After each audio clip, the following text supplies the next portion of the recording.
liars. We make a deal. And if I make a deal with him, we have a deal. Կարծում եմ ինձ համար այդ հրադադարն ավարտված է։ Ես այլևս չեմ ցանկանում գործ ունենալ նրանց հետ։ Միացյալ Նահանգների նախագահ Դոնալդ Թրամփի այս հայտարարությունը, որն արվել է չորեքշաբթի կեսօրին Անկարայում, նոր շրջադարձ է Մերձավոր Արևելքի դրամատիկ իրադարձություններում, որոնք ծավալվում են միաժամանակ եւ ռազմի դաշտում եւ բանակցային սեղանի շուրջ։ They're led by sick people. And they're vicious, violent people.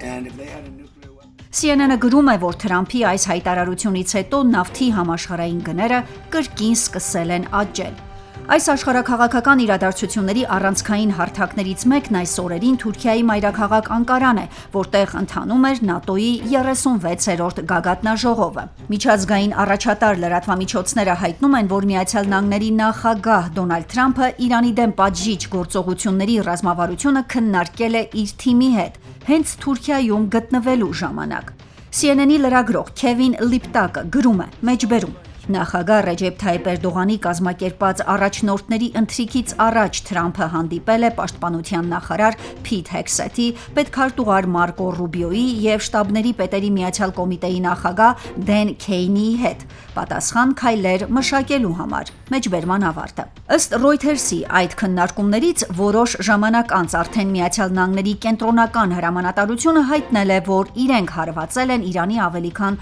80 թիրախի։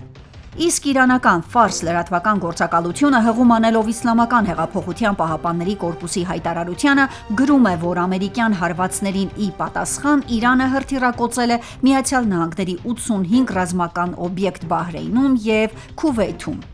Իրանի գլխավոր բանակցող Մոհամմադ Բաղեր Ղալիբաֆը X սոցիալական ցանցում գրել է, որ նավթային պատժամիջոցների վերականգնումը, Իրանի հարավի վրա հարձակումներն ու նոր հարվածների մշտական սպառնալիքները չեն ազդի Թեհրանի դիրքորոշման վրա։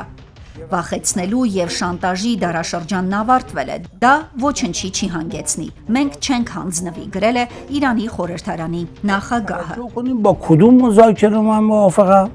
با مذاکره‌ای که خودش Ինչպես հաղորդում է BBC-ն, նոր էսկալացիայի պատճառը Հորմուզի նեղուցի մերձակայքում 3 առևտրային նավերի վրա իրանական հարձակումներն են։ 3 Iranian attacks on commercial vessels in the Strait of Hormuz. Let's go straight to Հունիսի 17-ին ստորագրված փոխհմբռնման հուշագրից հետո Թեհրանը պահանջում էր, որ նավերն անցնեն իր վերահսկողության տակ գտնվող հյուսիսային երթուղով։ Ըստ այդմ, հարձակման են ենթարկվել այն նավթակիրները, որոնք նախընտրել էին օգտվել Միացյալ Նահանգների ռազմածովային ուժերի կողմից պաշտպանվող Օմանյան ծովային ուղուց։ Այդ միջադեպից հետո Միացյալ Նահանգների ֆինանսների նախարարությունը չեղարկեց հունիսի 22-ին տրված ընդհանուր լիցենզիան, որը Թեհրանին թույլ էր տալիս նավթ եւ նավթամթերք վաճառել համաշխարհային շուկայում։ Վաշինգտոնը հուլիսի 17-ը վերջնաժամկետ սահմանեց նավթային բոլոր գործարքները դադարեցնելու համար։ Իրանի արտաքին գործերի նախարարությունը դատապարտեց այս քայլը, այն որակելով շրջանակային համաձայնագրի խախտում։ و همون روز دور جدید مذاکرات ایران و آمریکا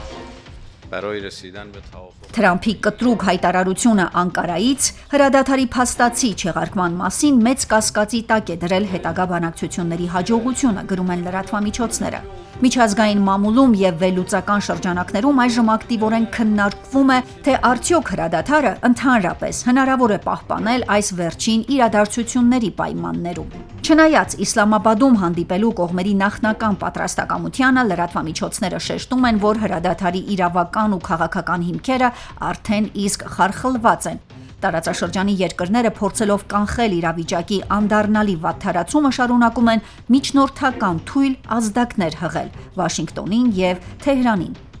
Այդուհանդերձ Իսլամաբադի հանդիպումը, որը դիտարկվում էր որպես հակամարտության հետագա ընթացքը որոշող գլխավոր հարթակ, այժմ վերլուծաբանները համարում են խիստ անկայուն եւ ձախողման մեծ ռիսկեր պարունակող դիվանագիտական փորձ։ Հասմիկ Մարտիրոսյան, Ռադիոլուր։